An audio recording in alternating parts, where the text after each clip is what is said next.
he's been given a lot of information in regards to his affiliation with the SSP, interface with non-terrestrial beings. So we're going to bring in Corey Good. He's going to be our guest for the full hour right here at Third Phase of Moon. Hang on, everybody. It's going to be a wild ride. Corey, you there? I am. Wow. So glad you could make it to the show. So glad you could make it. I know you were wanting to talk about certain things. I want to get into the Antarctica tonight, but you said, hey, take a look into this. The Project Ice Worm, a code name for the top secret U.S. Army program during the Cold War, and they were building a mobile nuclear missile launch site under the Green Iceland Sheet. And you said we wanted to go over this. What was this whole Project Ice Worm about? What's the inside story? Well, Project Iceworm was set up in the 50s to, as you said, set up secret nuclear launch silos. And this first one was set up in Greenland without Greenland's permission. They didn't find out about it until we tried to put nukes in the base and crashed a plane at that location. It turns out that Project Iceworm was much more involved than just this one base. They created bases all over Antarctica, which are very similar and but much larger. You know, the Antarctica has been such a hot topic lately, and you were explaining to me, you think it's basically on everybody's subconscious mind right now. What makes you say that? Well, I mean, that topic is being ravaged on the internet. Anytime you post anything on Antarctica, you get tons of hits and views, and people are asking tons of questions, more than any other subject that I'm talking about. So it's obvious that not only are people, they have it on their subconscious already, but it seems that I think they're being seeded. People, the government wants people to start having Antarctica on the mind. Recently, a researcher did a a webbot search, and it turned out that the Antarctica topic and ancient civilization topic was extremely high, and it caused him to predict that something big was going to happen. What do you mean big? What are they referring to? They're referring to a possible announcement that there has been a ancient civilization found under the ice. Apparently, in 1938 and 39, the Nazis had a pretty heavy expedition down to the Antarctic. And when they were down there, they found all of these ancient ruins, which part of the ruins they were able to, I guess, cannibalize for their own uses and created bases there, and have ever since been looking through the remnants of this ancient civilization, but keeping it secret. When you get into it, it's quite interesting. And there's a new information coming out through a Michael Sala article, and it says that through briefing sessions coming to an end, you say that the meetings with Sigmund, we're going to get to who Sigmund is and what his connection to you was, but they're saying that there's significant information about Trump and his administration right now to disclose the truth about technologies. Evidence of secret memorandum issued by Trump says that after taking office in January 20, 2017, he's about to declassify secret patents involving health and free energy technologies. Do you think this is really going to happen? Well, when he initially put out the memo, he received pushback from the civilian intelligence community and the DOD, stating that, sure, we will get right on that, but it'll take about 10 years to process. And he fired back, I know I want it released in my first term, which sent chills up the spine of all of these civilian intelligence groups, because they want to keep this stuff hidden. They do not want it to come out because a lot of it is incriminating to them. They've caused a lot of, I guess, crimes against humanity to keep these secrets. He would have the power to basically pardon anybody, whistleblowers, anybody with this information. But you're saying this technology is going to take a while to get out to the public. It's not going to happen on overnight, and that's what Trump really wanted. I'm surprised that usually Trump gets what he wants, and there's people in charge of things, a higher power than the president himself. Yes, there are 38 levels of secrecy above the President of the United States. And the intelligence communities have refused to brief Trump on the secret space programs and known extraterrestrial life. Pretty much the same briefing that you would see if you looked up the Reagan diaries and saw the briefing that he supposedly got. They don't trust him. They're afraid that he's just going to tweet it out. Yeah.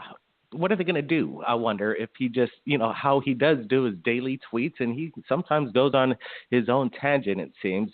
You think they're still going to be able to control a guy like Trump, almost a free will type of person? No. As a matter of fact, they did not want him in office at all. They would make comments such as, we would stab him on Inauguration Day if we had to. But apparently the DOD approached these intelligence communities and told them that if they did assassinate him, or if they interfered with any peaceful transition, that they would pull an open coup. He's pretty intimidated, it sounds like, when you hear this kind of information. And wow, how do you think the president himself, is he aware that he's pretty much maybe the 39th person in a classification of need to know? Well, yes, this president definitely knows it. It turns out, he's really, he's been into conspiracy theory for a long time. He talks with Alex Jones, who actually just on the 17th made a few remarks about the secret space program that is going on. So it appears that Trump is well aware of a lot of this, also because of some family ties that he has. So he is well aware, and he's also well aware that he's not getting any of the briefings that the other presidents did. Fascinating. And I wonder if they're going to be able to hold the big Trumpster down, and if maybe he's going to, do it on his own and take a risk because he's already been taking a lot of risk. He's on these rallies. He's putting himself out there in the public. So it's quite interesting. Hopefully he does something soon. Now, let's get into this. You were recruited through one of the MyLab programs at a young age of 6 years old. Can you tell me exactly what is MyLab and how would you become a recruited person or a child at the time? Well, MyLab we really need to come up with a better term. It stands for military abductions.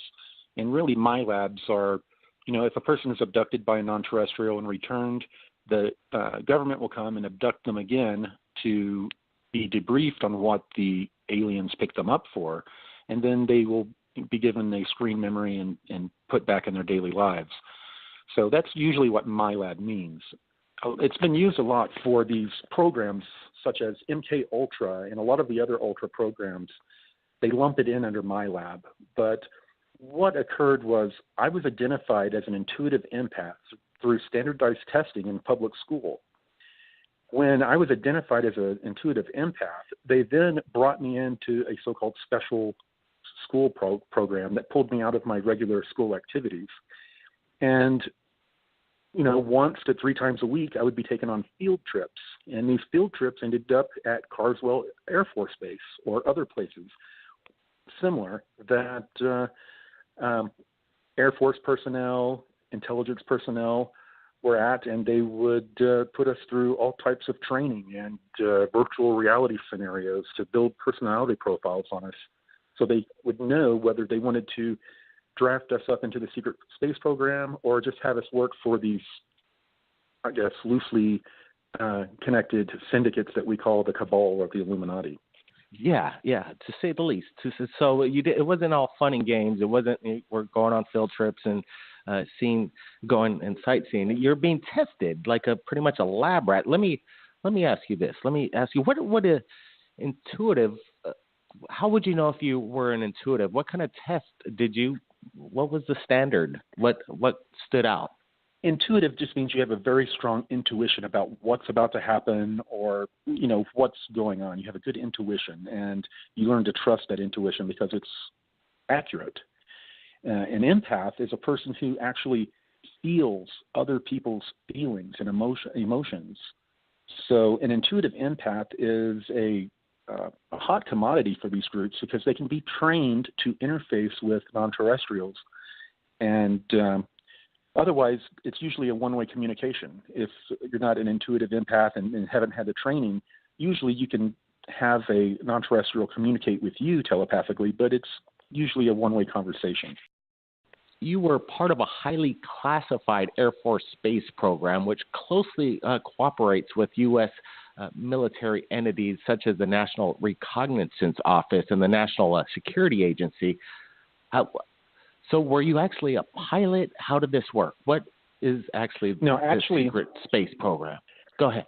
Actually, this was not I was not involved in the Air Force program. The Air Force program is what we call the Military Industrial Complex program, and they're usually within 500 miles of near-Earth orbit, and they only have a couple space stations that are unknown to us that are around the 400 or 500 mile mark altitude that they service with TR-3B type craft, and they also have small bases on the moon. The program I was brought into was called Solar Warden, and it was a Navy program. And it is an interstellar program. They're out traveling throughout our solar system and into other solar systems. I was brought on as an intuitive empath when I was 16, almost 17, just a couple months from my birthday. And they were going to have me assigned to a research vessel where it was full of scientists and engineers, and I was going to be a specialist or a tech, depending which one of the two I was working for. But when I was first brought there, the captain stated that they had a few other people from my program there, and all they did was cry and call for mama the first year. So he did not want me on his vessel. So they sent me to another group that was the Intruder Intercept and Interrogation Program. And it's much like the Men in Black. They come down and locate non-terrestrials that are living amongst us, and they will abduct those non-terrestrials and then bring them to a base to interrogate them, to find out why they're here, what their objectives are and agendas are. And I was a part of that for 10 months, almost a year.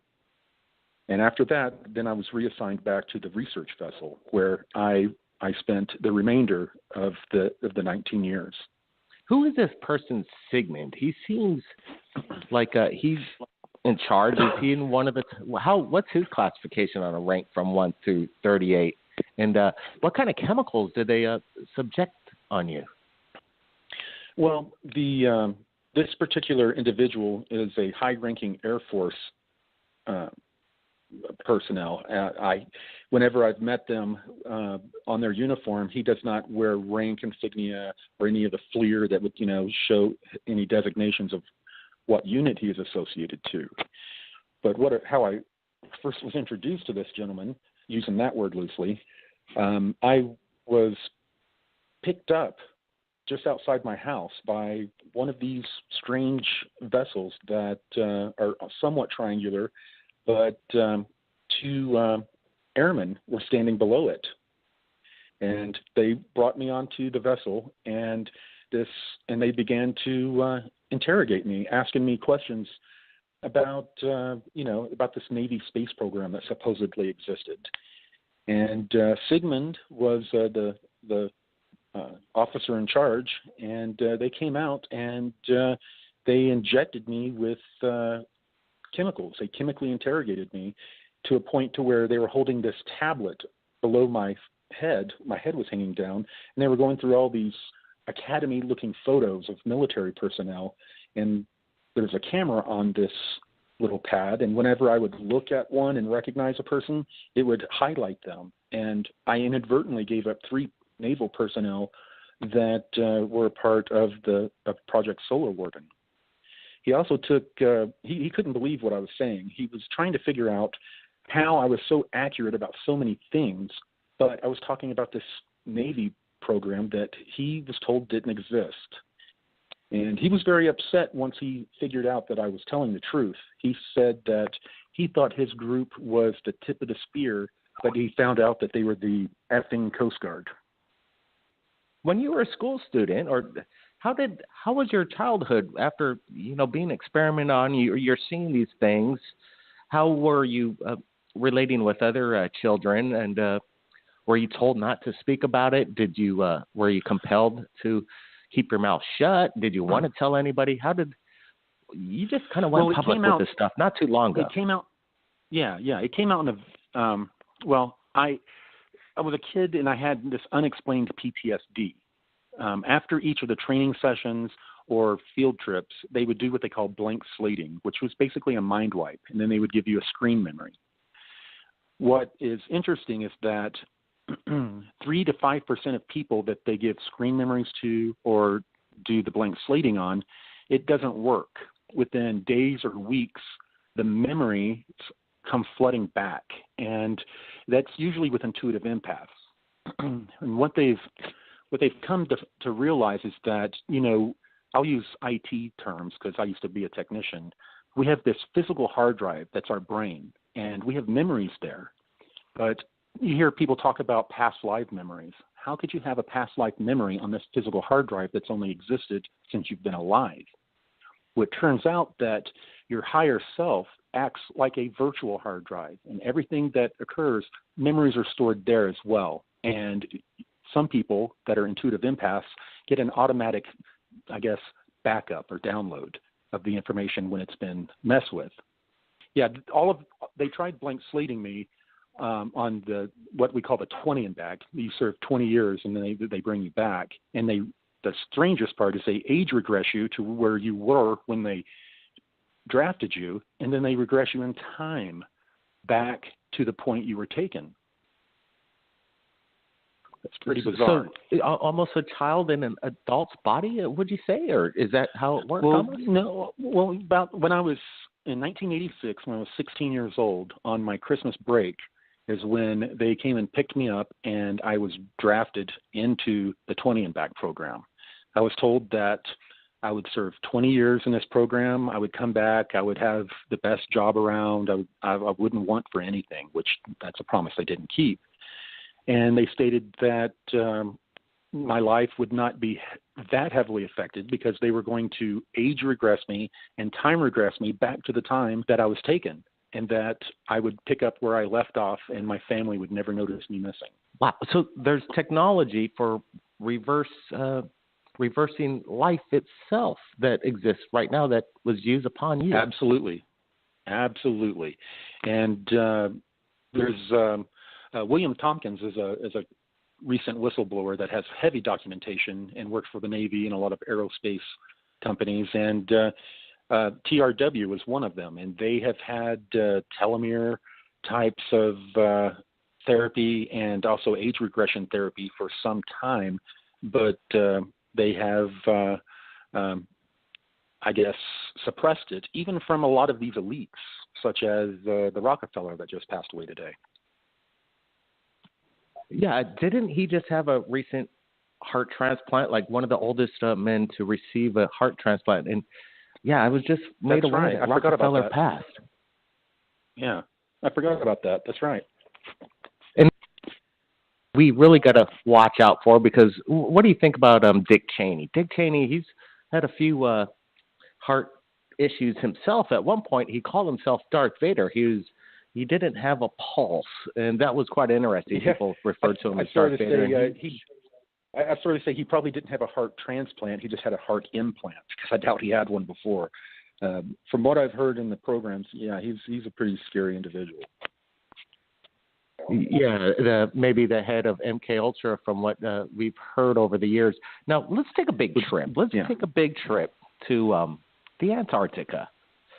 I saw your presentation last week, and it was mind-blowing, and there were some things you got to think out of the box from the way you were explaining on your experiences there in the Antarctic. How did you come to even get there, and why were you even brought there? What was the whole idea about, let's bring Corey Good over to the Antarctica? How did that all work out? Well, I had been introduced several years ago to this group that we're calling the Sphere Being Alliance, and I had been interfacing with this tall blue avian race that, in my 20 years in the programs and all of the intruders we had captured and interrogated, I'd never ever heard of an 8-foot tall blue bird being. And I was pretty concerned when it first started communicating with me. I didn't know what was going on. But through the process of getting to communicating and getting to know these beings, I was introduced to an inner Earth group called the Anshar. And this Anshar group took an active interest in me because I was in communication with who they called the Guardians. They said this was the return of the Guardians. They were very excited about it. So since I was seen as somewhat of an ambassador, and I was working with the Secret Space Program Alliance, who was working to give us full disclosure, this Inner Earth group has taken me twice to Antarctica. Once for a reconnaissance flight under the ice, about 2 miles under the ice. There's a huge industrial complex. There were buildings all over the place that looked very industrial, smoke coming out of them, steam coming out of them, very human looking. And there were giant submarines under the ice that had popped up that were the size of, I guess, the giant ships that carry the big shipping containers. It was huge, and I saw these submarines being unloaded with giant cranes that were reaching in the top that rolled back and pulling out these giant containers. How old was it? Was it an ancient civilization and infrastructure built on there, or was it something from the Nazi era? Well, interestingly enough, there were ancient structures nearby. There were blocks, like hewn blocks, sticking out of the ground, the earth under the ice, and also from within the ice cavern wall, like they were suspended up in the ice. The actual buildings looked very much like a 20th century or 21st century, an industrial area, like an industrial complex close to any city or close to any shoreline. It was very human looking, very modern looking, and in the middle they had a huge generator that was a geothermal generator that generated heat from the earth. And the interesting thing is that there were pools of water around also that were steaming, like hot pools that were heated by geothermal energy. And it turns out that the geothermal energy is picking up at such a high rate in Antarctica, it's causing the ice shelf to heat up by like 1 degree every year or so, which is causing a rapid melt. And our activities under the ice, both excavating these ancient civilizations using pressurized steam and these facilities we have under there, are causing the ice to melt quicker. So that was your first trip. What about your second trip to the Antarctica? Was it under the same group that you went with the first time? Yes, the Anshar took me again and took Lieutenant Commander Gonzalez, who's been one of my major contacts with the Secret Space Program Alliance, took us both down to a different region of Antarctica, but they flew right through the ice shelf, just like you were passing through regular atmosphere. And I guess there was some way to dematerialize the ship, and then we pop out in this so huge you're saying ice cavern. The craft itself is actually traveling through hard material like ice, like if we're thin air. In the Anshar city, I saw hundreds of these things flying around above in a huge cavern, flying through the cavern walls. So, yeah, they've got some sort of advanced technology that allows them to dematerialize and pass through solid objects. I've never heard of that before. That's quite insane. Is it basically, it's not moving the material as it's going through. It's basically going through it almost through a time and space. Like it's not. Yeah, it's like change the vibration. Everything is made of vibration. Everything is frequency. And if they're able to change the frequency and rearrange matter in a certain way, I think that's what allows them to pass straight through solid objects. All right. So this Middle Earth, the entrance to Middle Earth, is there more than one entrance, or is Antarctica pretty much the main portal to, you know? Yeah, most of the entrances are guarded by some sort of a military installation, or are in Tibet and are watched over by monks. They do have a large entrance in Antarctica, but it didn't quite go as I expected. When I was on the reconnaissance flight, I thought we were going to shoot back through the way we came, but instead we went over this sort of a bay of warmer water that was lapping the shores next to this industrial area I saw. And instead of flying in the direction I thought we went straight down the way that these submarines came from. And we ended up entering this large rift system that is the West Antarctic Rift system or something like that.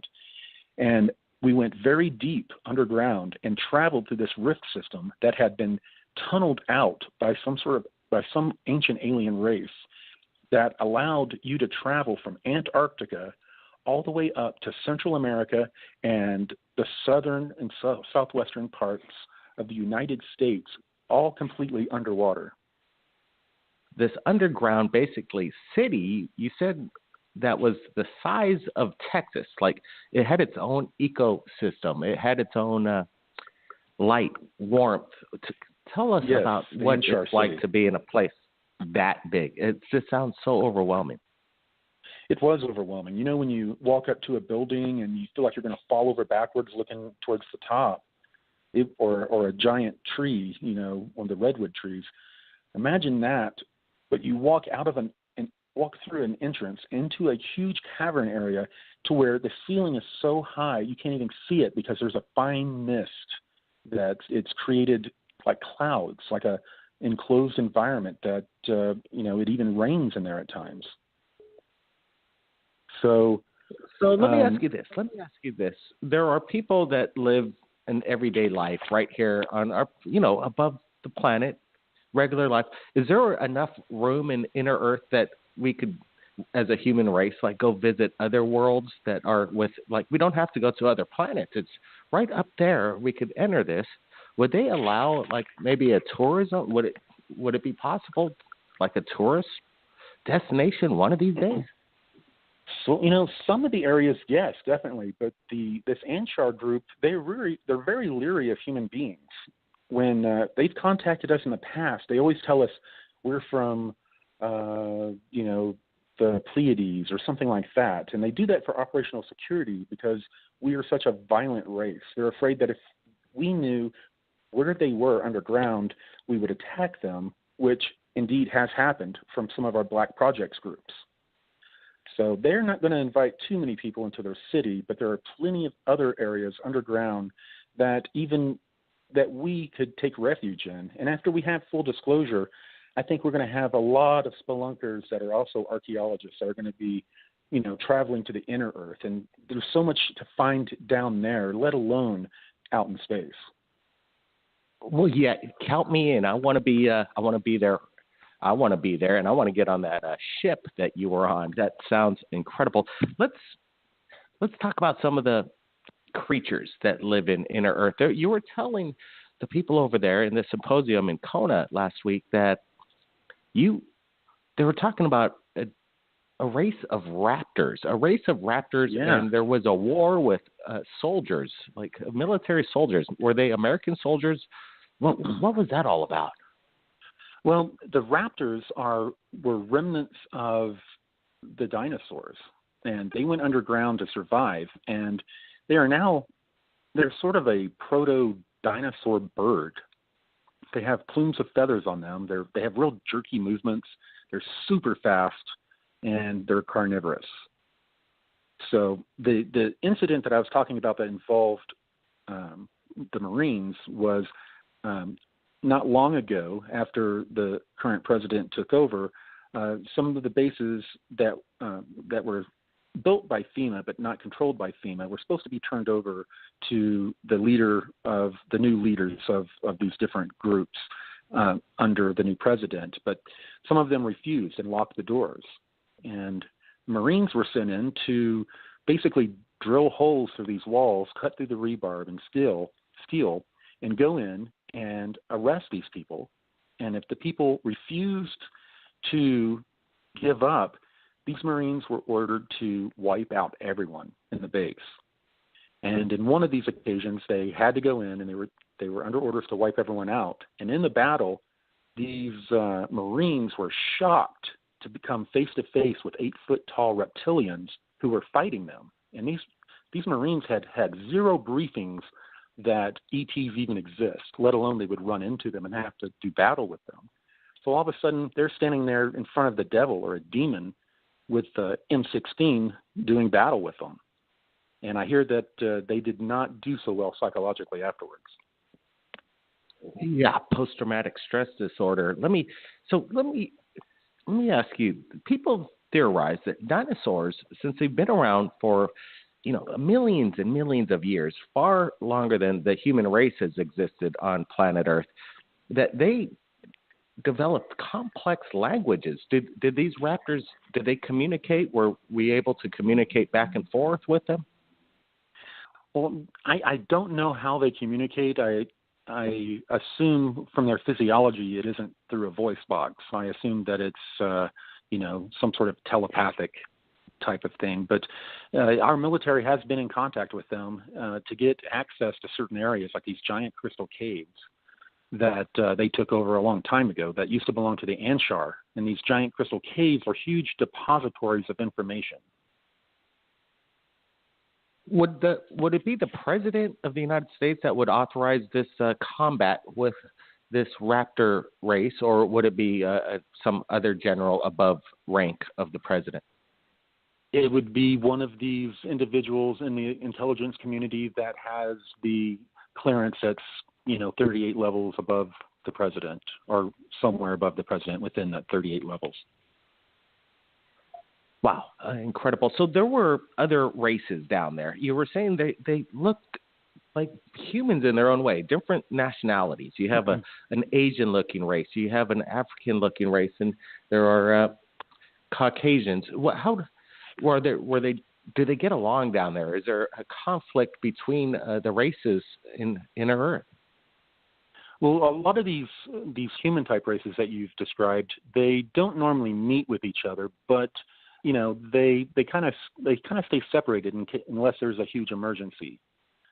They claim, the Anshar at least, claim to have be human beings that originated on Earth approximately 18 million years ago. They say that they've been here that long, and that they've been highly developed technologically and had their own breakaway civilization.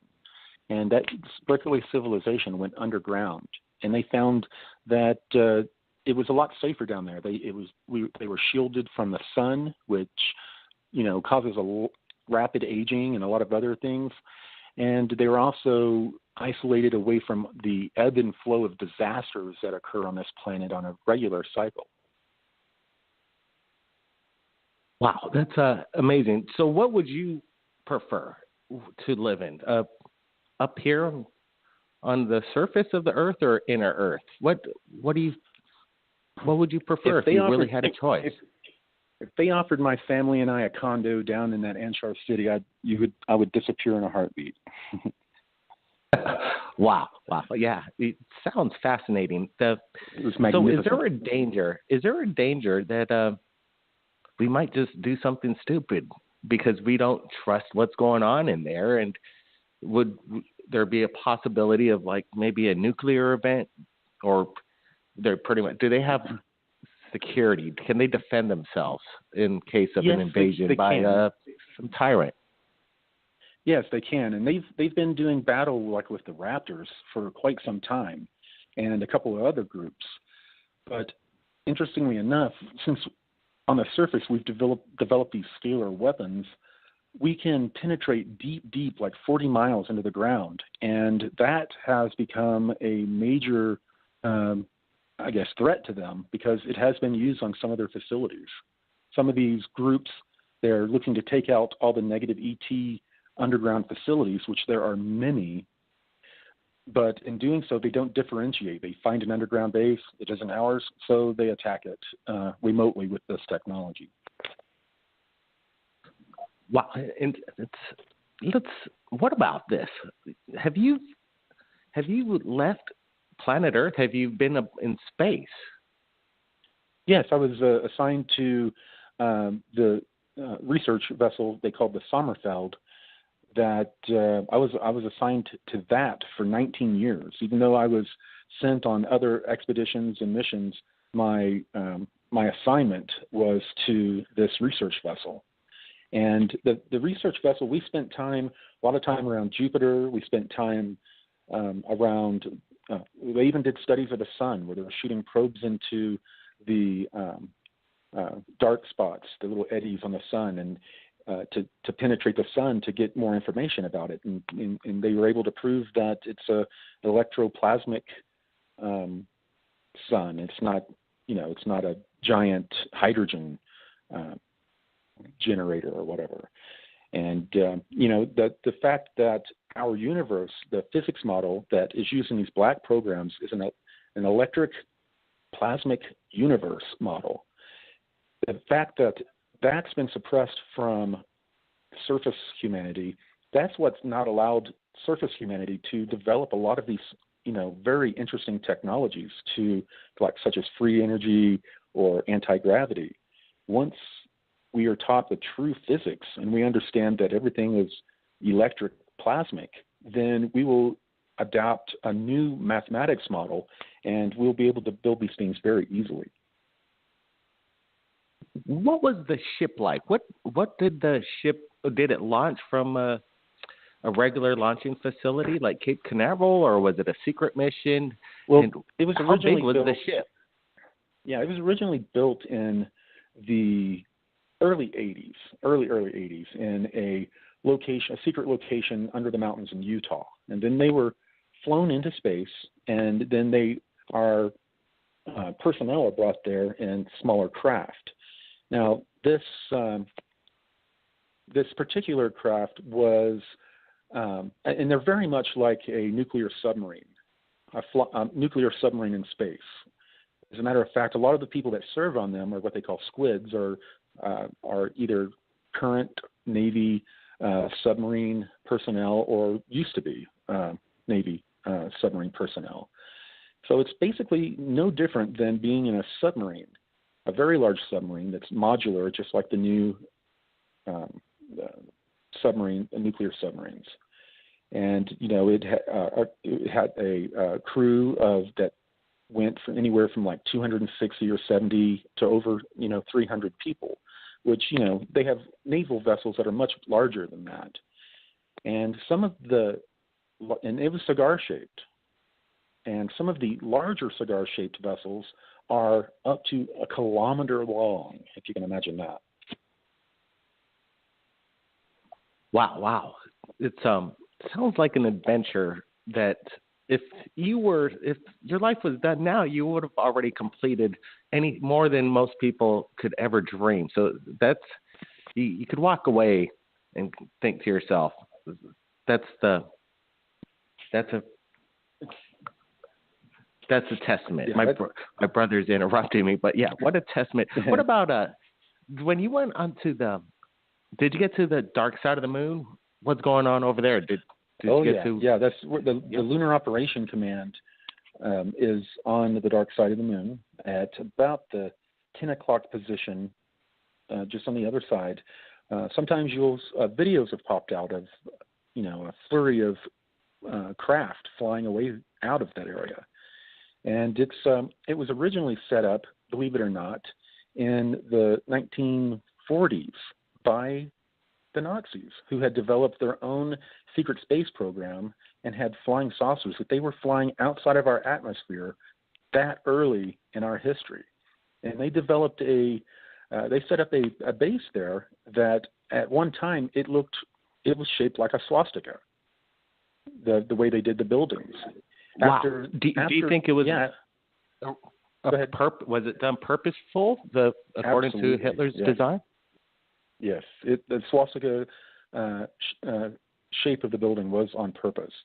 After the Americans, basically the Germans infiltrated the military-industrial complex of the United States through paperclip, and then after these negotiations that occurred in 1952, after the Nazis overflew the White House and D.C., that forced, Truman and Eisenhower to come to the table with them and discuss a partnership, because the Germans knew that the highest secret in the land was the ET phenomenon. And it's not because they didn't want people to know about ETs, it's because they didn't want people to know about the free energy that powered them.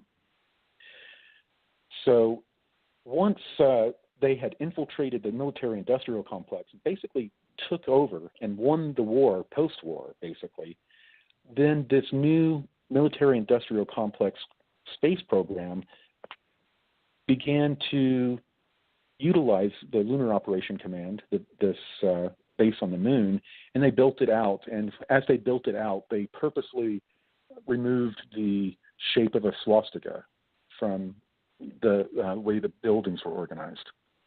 Elon Musk has been paid basically approximately $100 million to fly a couple billionaires around the moon, apparently in the next couple of years. When they're on their adventure, I'm sure they're going to be going around the dark side of the moon.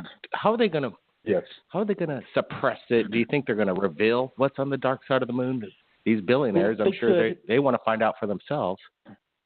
They could. Most of these secret bases, both the non-terrestrial ones and the human ones, are masked by using this holographic technology.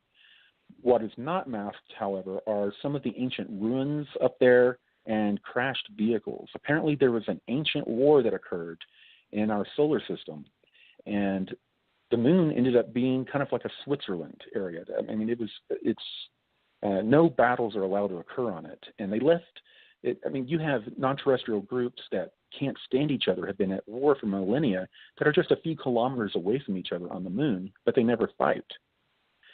And because of this big treaty that occurred. Now, they left a lot of these crashed ships and other debris on the backside of the moon as a testament to remind the other groups how terrible this war was. The Star Wars story is basically true. It did not happen long, long ago and far, far in a galaxy far, far away. Most of it happened in our own solar system. And it's happening right now. Yeah. Yes. It's incredible. When is disclosure going to happen? Is there any way that you could provide any kind of evidence that we could just blow the lid off everything and, do something to get things rolling? Because your experience, I'm jealous, man. A lot of people want to experience the same thing and not have to go through these MyLab programs. Yeah, I have people all the time contact me and saying, "How do I join this program?" And I'm like, "Have you listened to anything I said? It's dark. There's dark stuff going on. There's a human slave trade, interstellar human slave trade going on, to where, for a long time, these non-terrestrials were coming down and scooping up humans and then taking off with them. And finally, these Illuminati-type groups said, wait a minute, that means they want humans, so humans are a commodity. So they began trading people for technology and other biological information from other star systems that they could use for their studies. So, nearly 1 million people go missing every year, and a good portion of them end up being traded off as slaves or worse in this intergalactic slave trade or interstellar slave trade. Now that's kind of scary, I have to say, because there are millions of people around the world that say they've been abducted every year, and a lot of them, unfortunate ones, are never to be seen again. Yeah. Well, when it comes to full disclosure, if we get a full disclosure event, a lot of people that listen to the show might be saying, that would be great. It'd be a big kumbaya moment. We'll all hold hands and, sing a song. But disclosure, if we get full disclosure, it's going to be one of the most traumatic events that ever happened to humanity. but it's needed because all evolution happens in stress. A lot of these groups right now are working on a partial disclosure to where they will unroll disclosure over 50 to 100 years. They want to make sure that many of them have a chance to die because so many crimes against humanity have been committed just to keep the secret alone. So disclosure is a very shaky subject, and a lot of people just don't know how to do it. They don't know how to do it. Yeah. Well, little by little, soft baby steps in the beginning, but give us a little bit and then a little bit more. I guess they're doing it a little through technology because technology seems like they are trickling down some of the information that they have in their archive. Yes. Yeah. They've been this slow release of information and planting seeds in our consciousness about the aliens and these secret space programs has been going on for quite a while, going all the way back to the Star Trek when it came out. Gene Roddenberry. Gene Roddenberry had close connections with the son of a major admiral, according to Dr. Sala's research, that was involved with solar warming. So he had a direct contact with people that were in the U.S. secret space program. Yeah, Michael Salla, he does good work, and I want to be touching base with him real soon. But, the show's just about done, but that just flew by so fast, so much information. We want to invite you back sometime in the near future. I'm sure we just touched the tip of the iceberg with the experiences that you've been on, and you probably could go on for days talking about this. But can you please tell us how people could find you and what are you going to be doing next? And is there any message that you've received from any of these alien races that we should be aware of? Well, I can be reached at spherebeingalliance.com. I also have a YouTube channel, Sphere Being Alliance. And, a lot of these non-terrestrial groups are very positive, but, we do have the negative ones, and a lot of people don't want to believe that. And, we have to be mentally prepared for such a thing. And, I'll be happy to come back on your show because, yes, we have plenty to talk about. And Dr. Salla is about to release 3 more articles. He released one today that are going to cover a lot of intelligence that I briefed him on the 16th of this month while I was there in Hawaii. Absolutely. That was incredible. It makes me think, and it makes me think along many hours after this conversation and what I heard last week from what Corey Goods just told us. Everybody, take a look at the sphere, everybody, with this information. But you're saying this technology is going to take a while to get out to the public. It's not going to happen overnight, and that's what Trump really wanted. I'm surprised that usually Trump gets what he wants, and there's people in charge of things, a higher power than the president himself? Yes, there are 38 levels of secrecy above the president of the United States. And the intelligence communities have refused to brief Trump on the secret space programs and known extraterrestrial life. But pretty much the same briefing that you would see if you looked up the Reagan diaries and saw the briefing that he supposedly got. They don't trust him. They're afraid that he's just going to tweet it out. Yeah. What are they going to do? I wonder if he just, how he does do his daily tweets, and he sometimes goes on his own tangent, it seems. You think they're still going to be able to control a guy like Trump, almost a free will type of person? No. As a matter of fact, they did not want him in office at all. They would make comments such as we would stab him on Inauguration Day if we had to. But apparently the DOD approached these intelligence communities and told them that if they did assassinate him, or if they interfered with any peaceful transition, that they would pull an open coup. He's pretty intimidated, it sounds like, when you hear this kind of information. And wow, how do you think the president himself, is he aware that he's pretty much maybe the 39th person in a classification of need to know? Well, yes, this president definitely knows it. It turns out, he's really, he's been into conspiracy theory for a long time.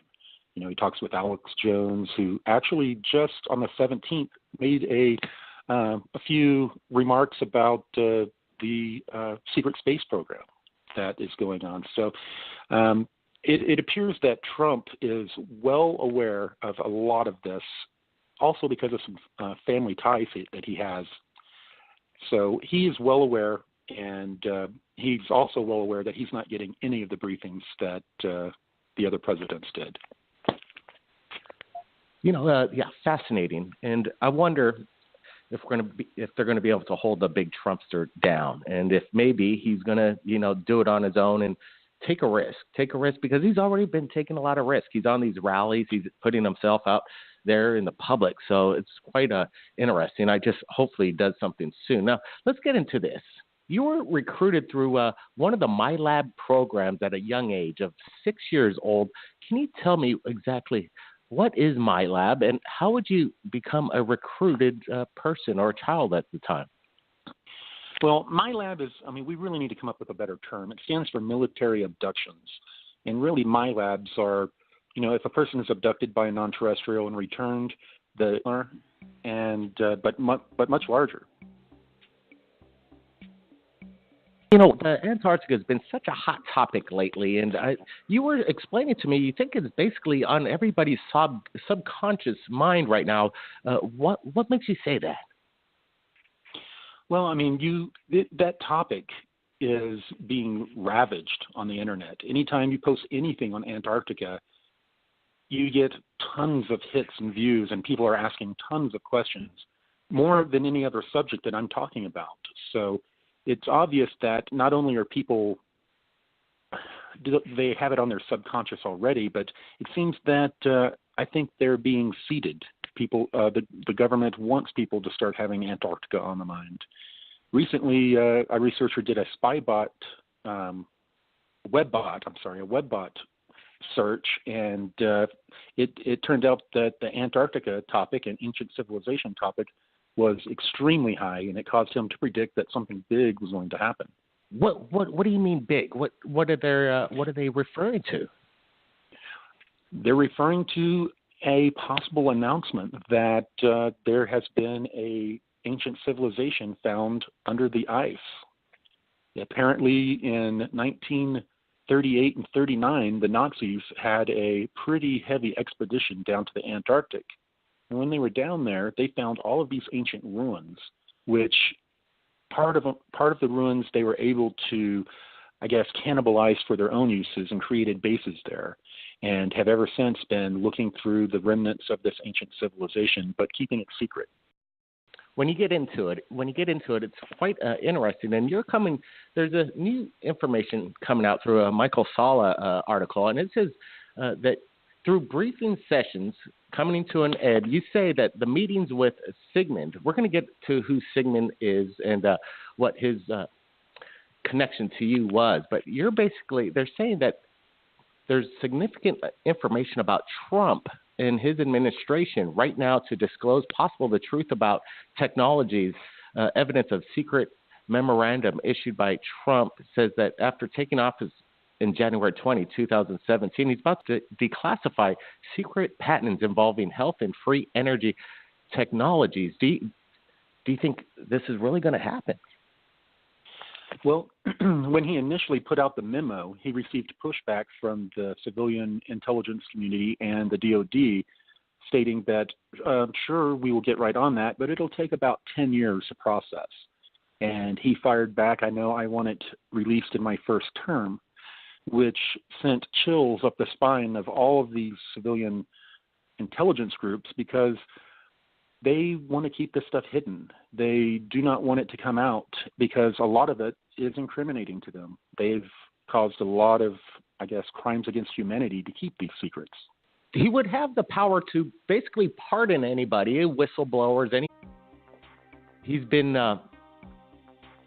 given a lot of information in regards to his affiliation with the SSP, interface with non-terrestrial beings. So we're going to bring in Corey Good. He's going to be our guest for the full hour right here at Third Phase of Moon. Hang on, everybody. It's going to be a wild ride. Corey, you there? I am. Wow. So glad you could make it to the show. So glad you could make it. I know you were wanting to talk about certain things. I want to get into the Antarctica tonight, but you said, hey, take a look into this. The Project Ice Worm, a code name for the top secret U.S. Army program during the Cold War, and they were building a mobile nuclear missile launch site under the Green Iceland Sheet. And you said we wanted to go over this. What was this whole Project Ice Worm about? What's the inside story? Well, Project Iceworm was set up in the 50s to, as you said, set up secret nuclear launch silos. And this first one was set up in Greenland without Greenland's permission. They didn't find out about it until we tried to put nukes in the base and crashed a plane at that location. It turns out that Project Iceworm was much more involved than just this one base. They created bases all over Antarctica, which are very similar